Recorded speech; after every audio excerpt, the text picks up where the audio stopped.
Hello students, today we are going to start chapter 5, the ice cold region, polar regions. The area around the north and south poles of the earth are known as the polar regions. जो area north pole और south pole पे है, ये आपको यहाँ पे map दिया हुआ है. ये ग्लोब है, ग्लोब का टॉप जो 360 डिग्री है वो आपको बताया गया है यहाँ पे. ये है आपका इधर ये चीज़ पे आप देखिए ध्यान से, नॉर्थ पोल है ये कौन सा पोल है आपका? नॉर्थ पोल टॉप पे, जहाँ आप ग्लोब में देखते हैं. तो वो बोल रहे थे area around the north and south pole of the earth are known as polar regions. The Arctic oceans lies around the north pole. जो आर्कटिक ओशियन है वो कहाँ पे लाई करता है आपका? ये आपको सिर्फ नॉर्थ पोल दिया है, साउथ पोल इसके नीचे जाके बॉटम में है. तो ये नॉर्थ पोल है और ये आपका आर्कटिक ओशियन है. The Arctic Ocean lie around the North Pole. These areas are barren as they are covered with snow and ice. कहता है ये जो एरिया है, ज़्यादातर जो एरिया है यहाँ पे बैरन मतलब बंजर है. क्यों? क्योंकि ये जो लैंड है ये स्नो से ढकी रहती है. Rainfall in these regions is scanty and the temperature is very low. यहाँ पे जो बारिश है इन रीजन्स में ये बारिश बहुत कम होती है और यहाँ पे जो टेम्परेचर है वो बहुत कम रहता है. Arctic region is the region around the north Pole. जो आर्कटिक रीजन है, अभी मैंने आपको बताया आर्कटिक ओशियन के बारे में, नॉर्थ पोल के बारे में बताया मैंने आपको. अब वो बात कर रहा है Arctic region is the region around the north Pole. जो नॉर्थ पोल के आसपास जो एरिया रहने वाला है, ठीक है, जहाँ लोग रहते हैं, तो उसे हम बोलते हैं Arctic region. It includes thousands of islands, north part of Europe, Asia and north America. उसने ये बताया है कि जो आर्कटिक रीजन है, ठीक है, यहाँ पे ये सारा आर्कटिक रीजन ही है. और यहाँ पर कौन कौन से एरियाज़ हैं? यहाँ पे 1000 of islands, northern part of Europe, Europe के बहुत सारे पार्ट्स हैं, एशिया भी इधर ही है और नॉर्थ अमेरिका भी इधर ही लाए करता है. चल चल चल. It was believe that Arctic is a barren land where no human could live. कहा जाता है कि जो आर्कटिक है ये बैरन लैंड है, यहाँ पे जो ह्यूमंस हैं वो नहीं रह सकते हैं. Many explorers discovered that except Greenland most of the Arctic is not suitable for life to exist. उसने बोला कि जो ग्रीनलैंड है ये रहने के लायक है इंसानों के, लेकिन इसको छोड़ के जो बाकी आर्कटिक रीजन है वहाँ पे लाइफ इतनी एग्जिस्ट नहीं करती है. During winters, there is no sunshine over most of the Arctic region. Winters में, सर्दियों में क्या है कि जो आर्कटिक रीजन है वहाँ के बहुत सारे एरियाज है जहाँ पे सनशाइन नहीं पहुँचती है. The sun appears for some part of the day from March to September. मार्च से लेके सितंबर के महीने तक आर्कटिक रीजन के कुछ इलाके ऐसे हैं जहाँ पे सनलाइट पहुँचती है. Greenland. Greenland is a territory of Denmark and the largest island of the world. जो ग्रीनलैंड है बेटा वो डेनमार्क का एक एरिया, टेरिटरी होती है, प्रदेश बोल सकते हैं, एरिया बोल सकते हैं, क्षेत्र बोल सकते हैं, कि डेनमार्क का ये एक एरिया है. And the largest island of the world, ये वर्ल्ड का सबसे बड़ा आइलैंड है. An explorer Eric the Red name the island Greenland. ये जो एक्सप्लोरर होते हैं जो खोज करते हैं एक जगह से दूसरी जगह, नई नई जगह की खोज करते हैं, उनको बोलते हैं. तो उसका नाम क्या है? एरिक द रेड, ये उस इंसान का नाम है. और उसने इसका नाम क्या डाला? ग्रीनलैंड. उसने इस आइलैंड को ग्रीनलैंड के नाम से इसका नाम दिया. It is located in the north of the Arctic circle. ये आर्कटिक सर्कल के नॉर्थ में लाई करता है Greenland. Cape Morris Jessup, which is the northernmost point in the world, is located in this region. जो cap Morris Jessop है ये एक point का नाम है, जो पॉइंट है नॉर्दर्न मोस्ट पॉइंट. जो ग्रीनलैंड है उसके नॉर्थ में सबसे टॉप पे ये पॉइंट है. Covered with thick ice, the island of Greenland is inhabited mostly in its southwestern coast. जो यहाँ का एरिया है बहुत ज़्यादा, जो नॉर्दर्न पार्ट है ये कवर्ड विथ थिक आइस, यहाँ पे बहुत ज़्यादा बर्फ़ होती है. और जो the island of Greenland is inhabited, और इसलिए जो इसका साउथ वेस्टर्न कोस्ट है, किसका? ग्रीनलैंड का. ग्रीनलैंड का जो साउथ वेस्टर्न कोस्ट है वहाँ पे ज़्यादातर लोग रहते हैं, क्योंकि बाकी जो नॉर्थ का एरिया है वहाँ बहुत ज़्यादा आइस रहती है. It is because this is the warmest part of the island. कहते हैं कि ये थोड़ा जो उनके नॉर्थ है कंपैरेटिवली, जो ये साउथ वेस्टर्न कोस्ट मैंने भी आपको बताया है कि ये उसके कंपैरेटिवली थोड़ा वार्म रहता है, गर्म रहता है। The island experience very cold climate through out the year. जो ये आइलैंड है यहाँ पे the experience very cold climate through out the year. जो बाकी जो नॉर्थ का है ये सारा साल ठंडे रहते हैं island. The sun shine here for all the 24 hours during summer season. जो हमने साउथ वेस्टर्न कोस्ट की बात की थी, कहता है कि वहाँ पे जो सनशाइन है वो 24 घंटे रहती है गर्मियों में। This phenomenon occur in the most part of the island. जो ये प्रोसेस है कि सनशाइन जो है गर्मियों में 24 घंटे, जो ये प्रोसेस है ये आइलैंड के बहुत सारे पार्ट में रहता है। Greenland is also called the land of the midnight sun. Greenland को land of the midnight sun के नाम से भी जाना जाता है। Location and land. Greenland is located towards the north east of North America.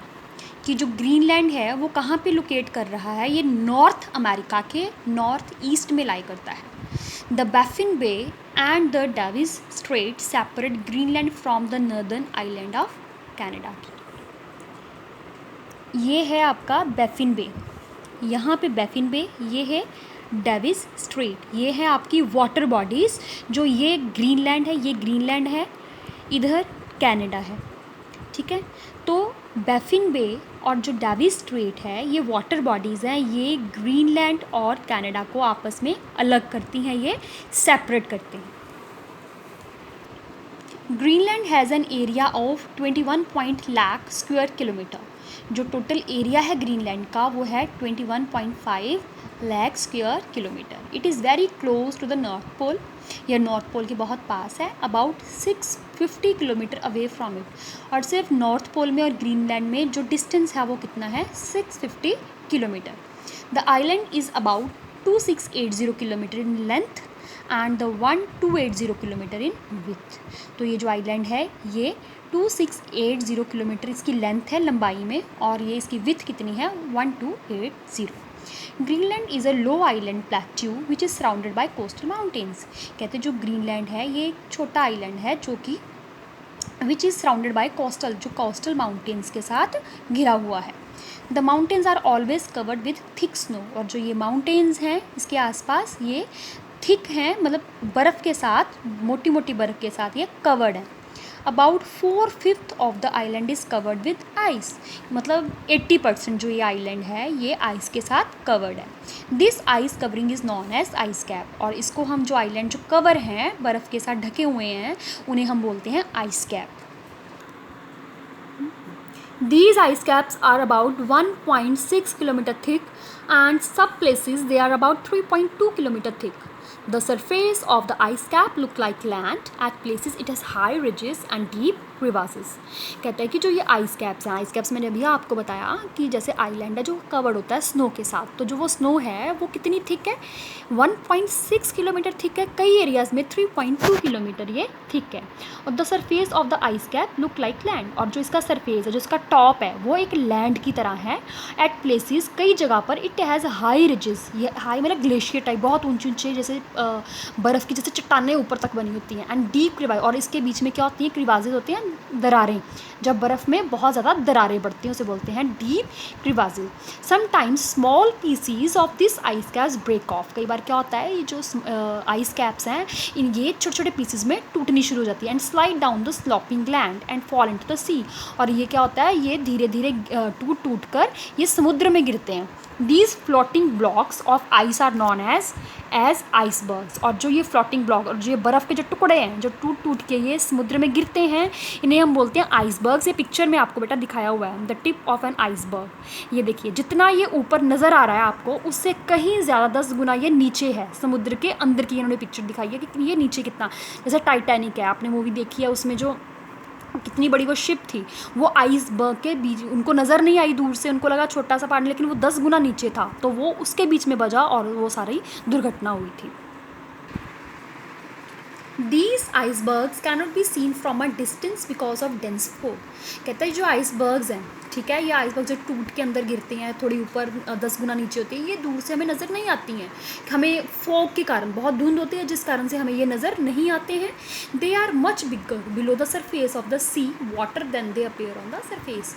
मैंने अभी आपको ये चीज़ बताई है कि ये सरफेस पे इतना नहीं होता जितना ये पानी के अंदर बड़ा होता है, ठीक है.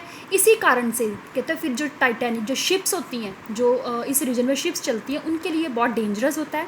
जैसे कि 1912 में 1912 में जब एक हादसा हुआ था टाइटैनिक का, तो जो ये टाइटैनिक जो जहाज़ था ये भी जाके इसी आइसबर्ग में जाके बजा था और ये डूब गया था. सैंक इनटू द सी, समुद्र में ये डूब गया था.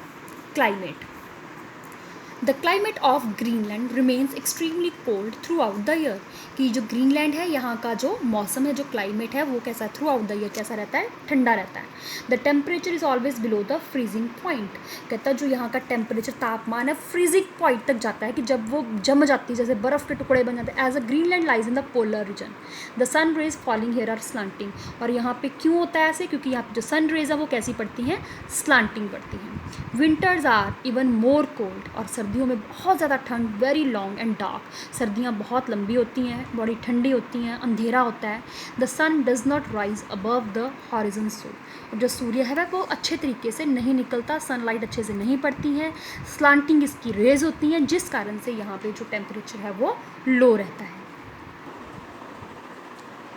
Chilli winds keep on blowing and snow fall continuously. और इस एरिया में क्या होता है, ठंडी हवा चलती रहती है, बर्फ़ गिरती रहती है. Despite the little amount of the sunlight the temperature is always low. यहाँ पे क्या होता है, सनलाइट बहुत कम होती है, जिस कारण से यहाँ पे टेम्परेचर कम रहता है. It seldom rises above the freezing point, जिस कारण से यहाँ का जो टेम्परेचर है फ्रीजिंग पॉइंट तक पहुँच जाता है. आगे आ गया आपका वेजिटेशन, कि ग्रीनलैंड में वेजिटेशन कैसी होती है. The harsh cold climate of Greenland is not fit for growth of plants. कि आपको मैंने पहले भी बताया था कि ग्रीनलैंड में जो क्लाइमेट है बहुत कोल्ड है और वहाँ पे स्नो के साथ ढकी रहती है ज़्यादातर लैंड, इसलिए यहाँ पे वेजिटेशन इतनी पॉसिबल नहीं है. The vegetation of this land Iceland is very rare as the land is covered with snow. During summers, सिर्फ गर्मियों में मैंने आपको बताया था, जो ग्रीनलैंड का साउथ कोस्टल एरिया है वहाँ पे वेजिटेशन पाई जाती है, क्योंकि वहाँ पे सनलाइट होती है. Some vegetation seen near the coastal areas. It consist of small shrubs, mosses and lichens. Lichens होती है फंगस, मॉसेस होते हैं नॉन फ्लावरिंग प्लांट्स होते हैं ये. Some colourful flowers can also be seen. और कुछ फूलों वाले पौधे हमें वहाँ पे नज़र आते हैं. Wild life. Greenland has a wide variety of wild life. कि जो ग्रीनलैंड है यहाँ पे बहुत तरह के जो वैरायटी पाई जाती है वाइल्ड लाइफ की, जानवरों की. Reindeer and caribou are the most common animals. और वहाँ के जो रेनडियर एंड कार्बियो का ये both are species of deer, कि ये हिरन की ही ये नस्ल के दोनों जानवर हैं. Some other animals include polar bear, muskoxes, wolverines, wolves, foxes, hares, squirrels and lemmings. Huskies are wolf like dogs that are used for pulling sledges. These animals have thick fur on their body and a layer of fat under their skin that protect them from severe cold. ये सारे आपको animals बताए हैं जो Greenland में पाए जाते हैं. हस्कीज़ क्या है, एक तरह के ये कुत्ते हैं जो कि पुलिंग स्लेजेस. ये आपको देखो पिक्चर में आपको दिखा रहे हैं कि जैसे ये कैसे खींच रहे हैं. पीछे इन्होंने एक कोई मशीन सी लगाई हुई है, कुछ लकड़ी का बना के, इसके ऊपर आदमी खड़ा है तो वो उसको खींच रहे हैं. बर्फ़ के ऊपर इनका चलना आसान होता है. और कोई इनके ऊपर बहुत थिक फर होती है, मोटी फर होती है, जिस कारण से ये ठंड से बचे रहते हैं.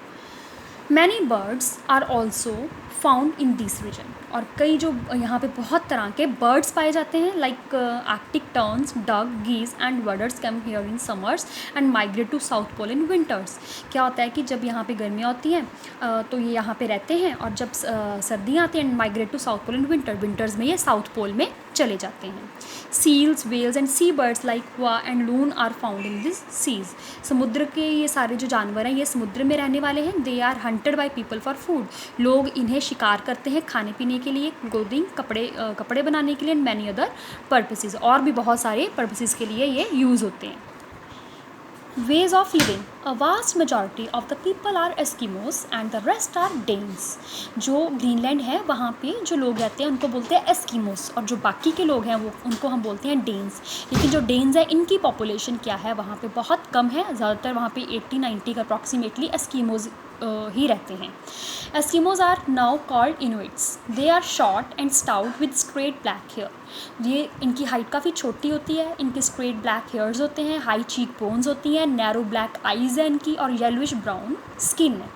Because of tough climatic condition, क्योंकि यहाँ का जो कंडीशन है क्लाइमेट की बहुत टफ है, यहाँ रहना बहुत मुश्किल है, लाइफ यहाँ पे बहुत मुश्किल से पॉसिबल है. Life on this island is very hard. यहाँ की जो लाइफ है बहुत हार्ड है. Both men and women near the same types of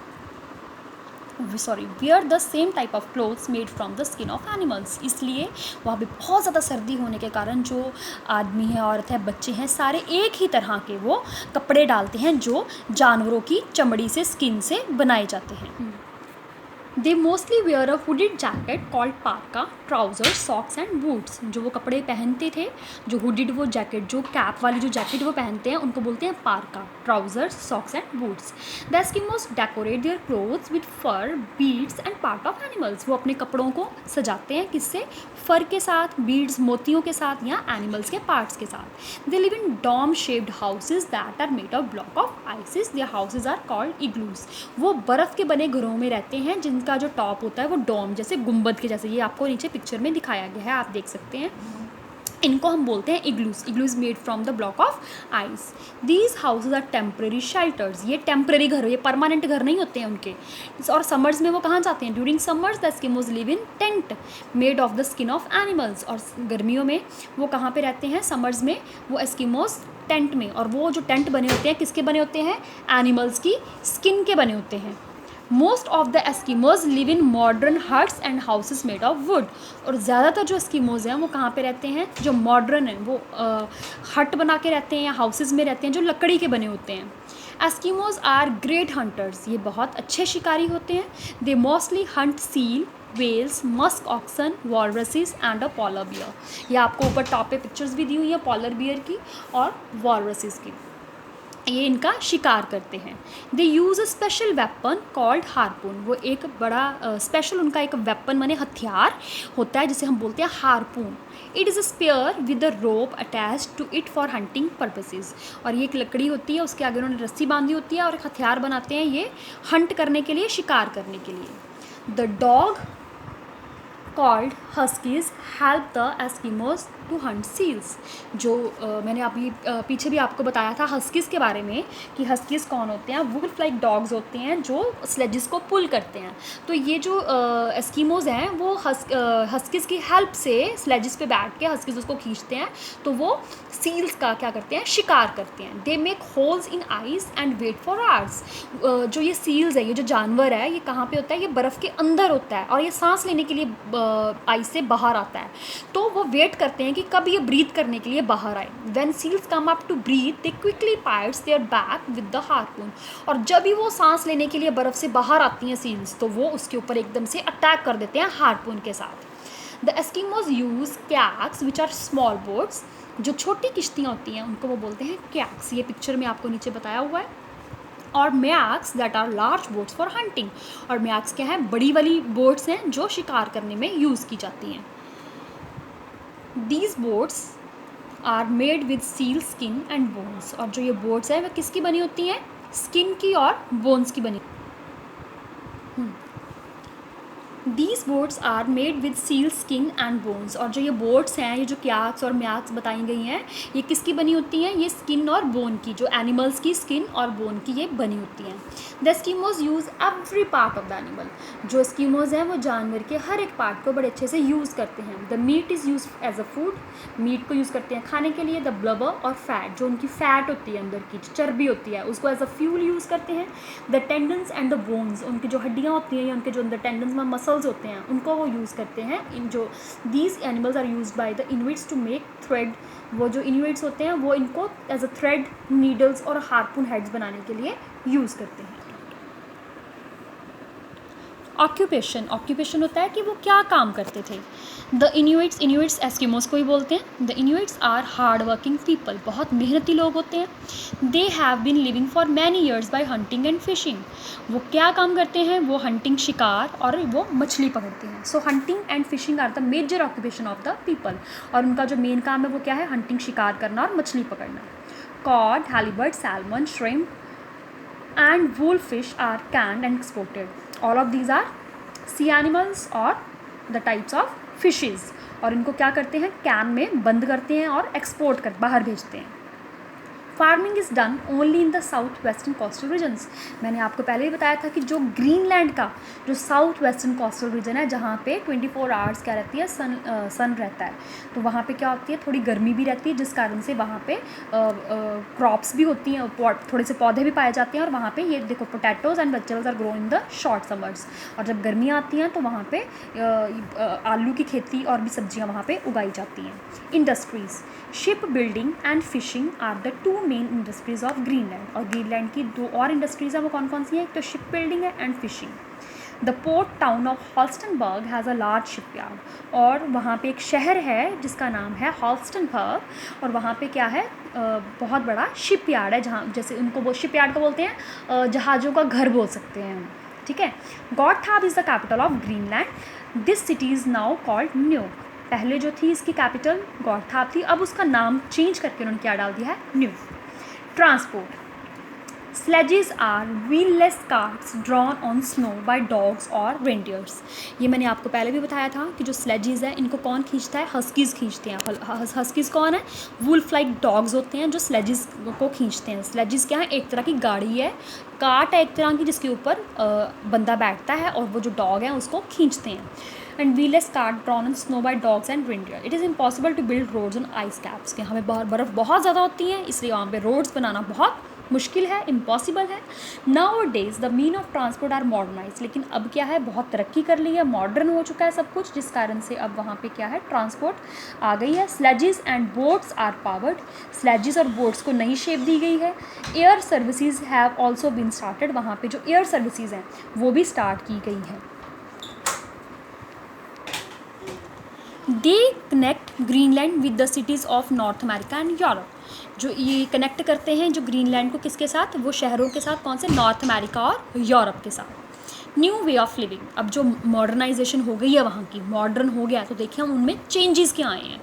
the life style of the units has change with modernization, now they use rifles instead of harpoons. पहले वो harpoons, वो जो is a spear with a long piece of rope, कि वो जो वो रस्सी के साथ वो जो करते थे, शिकार करते थे, अब वो उन्होंने छोड़ दिया, अब उन्होंने क्या रख लिए, राइफल्स। राइफल्स माने बंदूकें।